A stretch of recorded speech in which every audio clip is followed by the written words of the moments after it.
Ang final na laban sa pagitan ni Merleona at Paladin Morris ay mas lalong umiinit, at ang pagtatanghal ng ikalawang magic attribute ng kalaban ay maipapakita. Ang bagong awakening ng magic ni Merleona at ang pagdating ni Fugalian ay mangyayari lahat sa chapter na ito.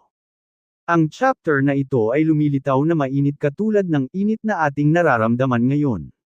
Kaya ang chapter na ito ay nagsimula sa sandaling binubura ng Paladin ang karamihan sa Crimson Lion Magic Knights na binibigay ang kanilang buhay para mailigtas ang kanilang dating kapitan. Si Morris naman ay nasisiyahan na ang mga buwisit na insekto ay sa wakas wala na, dahil ngayon walang sinuman ang maaaring pumihil sa kanya para patayin si Merleona. Pero gusto niyang gawin ito sa espesyal na paraan, ipinapakita kung paano gumamit ng isang nabubuhay na tao bilang pananggalang. Pagkatapos ginamit niya ang kanyang ikalawang magic attribute na Earth Magic March of the Holy Fools, ito ay gumagawa ng malaking numero ng mga Earth Golems na mabilis na inaatake ang nag-aapoy na babae. Sinubukan ni Merleona na sunugin ang hukbo ng kalaban gamit ang kanyang apoy, pero ang mga ito ay mabilis na nakarecover, at ang kanilang numero ay tila mas dumadami.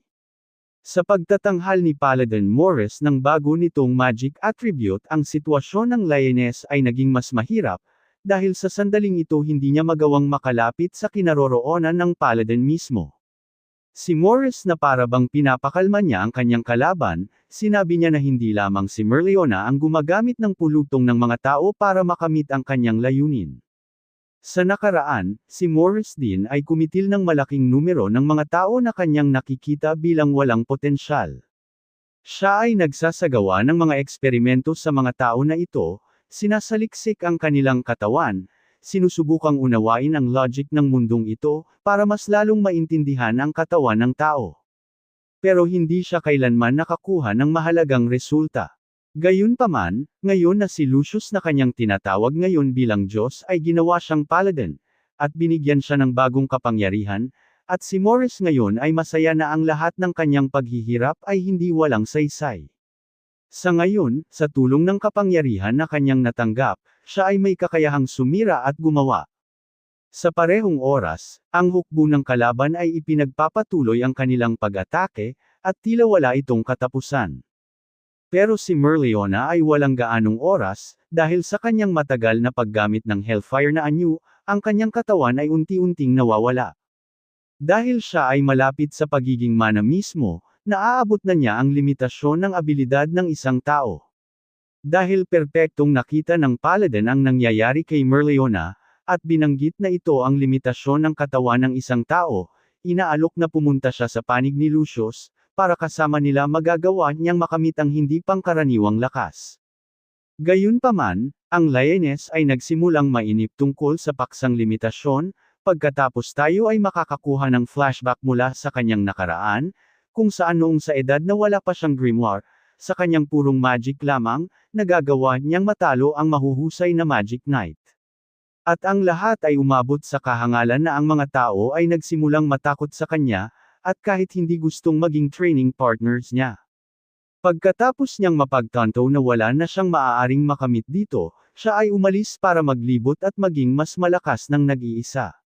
Si Merleona ay nagsanay sa mga lugar na may irregular na mana para mapalawak ang limitasyon ng kanyang katawan. Ang lahat ng pagsasanay na kanyang ginawa ay nagbunga, noon sa Spade Kingdom nagawa niyang mag-isang natalo ang Ancient Demon.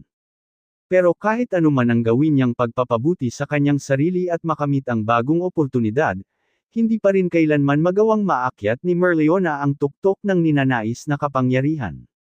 At ngayon napagtanto niya kung ano ang kanyang pagkakamali, sa huli, sa lahat ng panahon ang Lioness ay kinakaya ang mga paghihirap ng nag-iisa.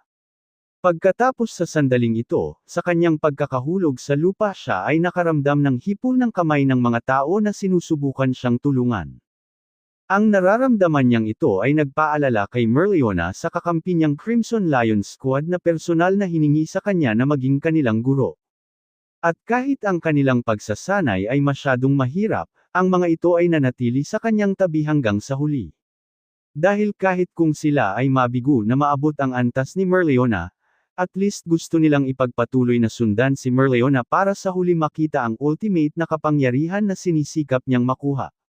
Pagkatapos si Fuegoleon ay biglang lumitaw sa kanyang tabi at sa tulong ng apoy ng salamander, mabilis nitong sinunog ang hukbo ng golem na lumalapit sa kanyang kapatid. Pero sinabi ni Merleona na hindi niya kailangan ng tulong, nagawa niyang mapagtanto ang pagkagunaw ng kanyang limitasyon at magising ang isang bagong spell. Pagkatapos inactivate niya ang bago niyang spell, ang buong battlefield ay napapalibutan ng maliwanag na apoy at isang nag-aapoy na hukbo ang bumangon mula sa abo nito.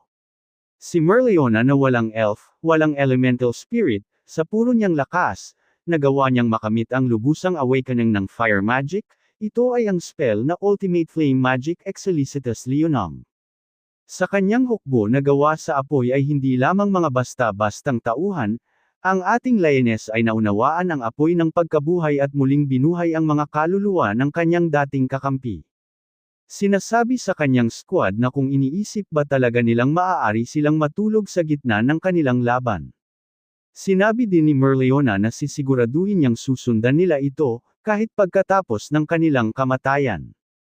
Sa totoo lamang hindi kailanman tumigil si Merleona na pasayahin ako, sa kung gaano siya kabayolente bilang tao, napagtanto niyang maintindihan na ang limitasyon ay maaaring ma-overcome ng nag-iisa, nagawa niyang gumawa ng apoy ng muling pagkabuhay at ibinalik ang kaluluwa ng kanyang kakampi pabalik sa mundong ito.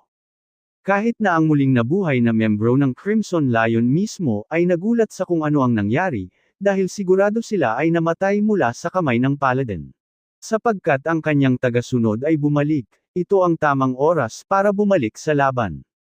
Sa huli, ang apoy na sundalo ni Merleona ay nilalabanan ang golem ni Paladin Morris at sa parehong oras si Merleona ngayon ay maaaring harapin ang Paladin.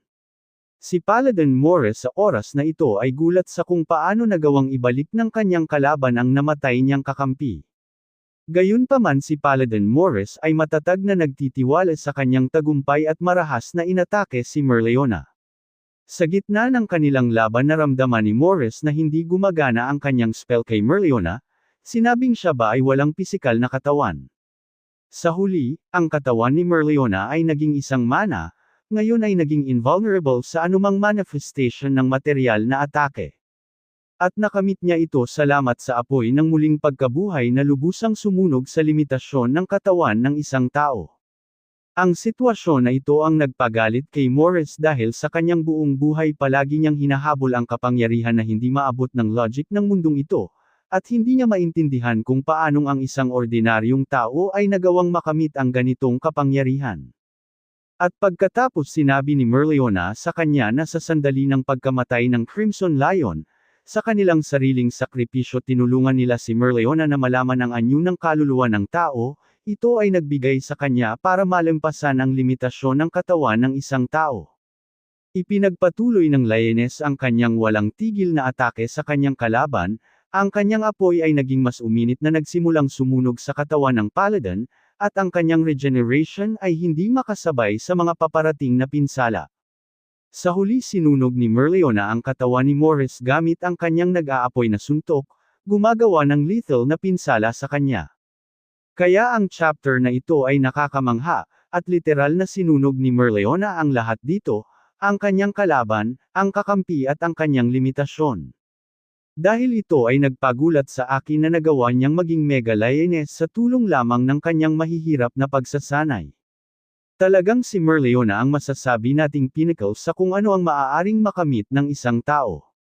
At sa parehong oras, siya ay hindi nagtataglay ng anumang elemental evil o devil, at muling nabuhay na kaluluwa ng isang elf na nakatago sa kanya, nakamit niya ang lahat ng ito ng nag-iisa. Para sa akin si Merleona ang palaging nananatiling number 1 character sa Black Clover hanggang sa ngayon, at kaya dito natin tatapusin ang video na ito. Kung nagustuhan mo ang video ay huwag kakalimutang mag-iwan ng like, mag-subscribe sa channel para sa iba pang anime content. Maraming salamat sa panunood.